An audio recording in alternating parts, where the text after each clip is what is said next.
Selamat berjumpa kembali di channel Rumah Madu Purwokerto.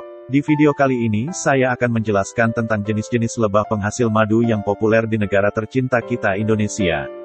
Namun sebelum itu jangan lupa dukung terus channel Rumah Madu Purwokerto agar bisa selalu memberikan informasi yang bermanfaat kepada sahabat semua.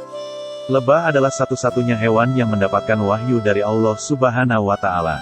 Hal ini diterangkan di dalam Al-Quran Surat An-Nahl 68-69. Lebah juga berperan penting dalam dunia pertanian. Albert Einstein, sang jenius, pernah mengatakan, kalau lebah menghilang dari permukaan bumi, manusia hanya punya sisa waktu hidup 4 tahun.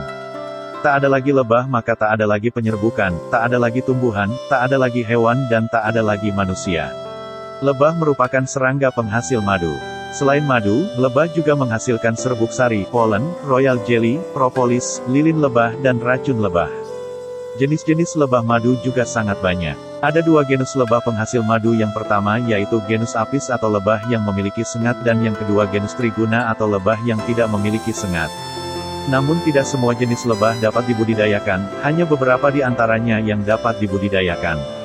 Penyebutan nama lebah di Indonesia pun berbeda-beda tergantung dari daerahnya. Di Jawa Barat misalnya, menyebut lebah dengan nama nyiruan. Beberapa daerah menyebutnya dengan nama tawon, sementara di Bali disebut dengan nama nyawan. Lebah populer yang pertama adalah Apis dorsata.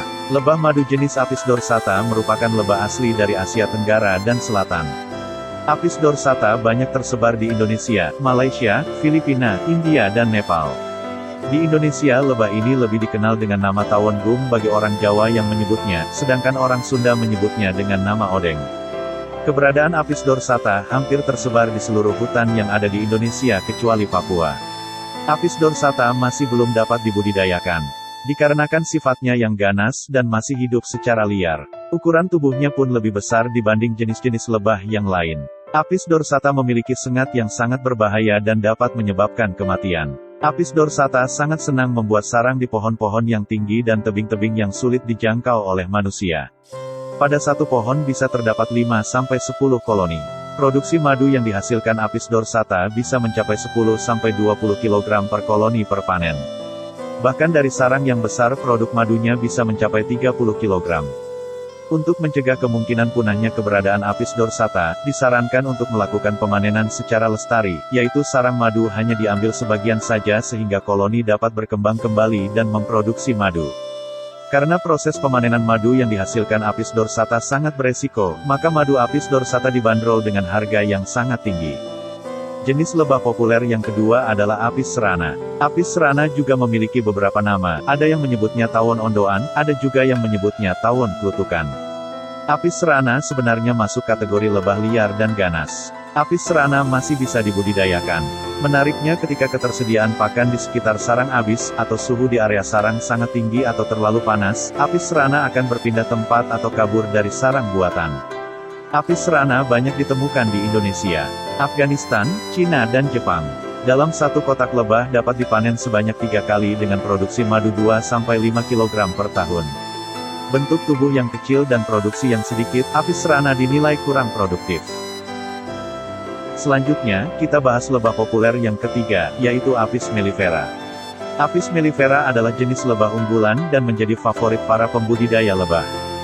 Hal ini karena produksi madu Apis mellifera sangat tinggi, di mana satu koloni Apis mellifera bisa mencapai 35-40 kg per tahun. Selain itu Apis mellifera bisa dibilang adalah lebah yang jinak dan memiliki daya adaptasi yang baik terhadap berbagai jenis iklim, serta memiliki daya jelajah yang sangat jauh.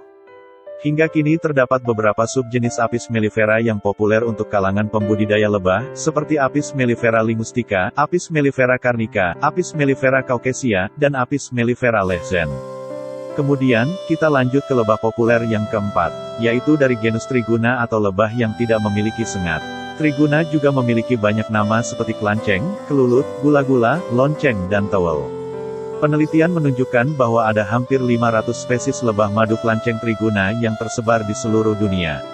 Yang mudah dikenali adalah Triguna itama, Triguna skeptotriguna, Triguna laeviceps, Triguna apicalis, dan Triguna thoracica. Lebah madu kelanceng Triguna banyak ditemukan di kawasan tropis atau subtropis di antaranya Australia, Afrika, Asia Tenggara dan kawasan Amerika tropis. Di daerah tropis seperti Indonesia, daerah yang letaknya berdekatan dengan garis khatulistiwa terdapat lebih dari 29 spesies triguna. Lebah triguna tidak suka berpindah-pindah tempat kecuali sarang sudah terlalu tua dan buruk.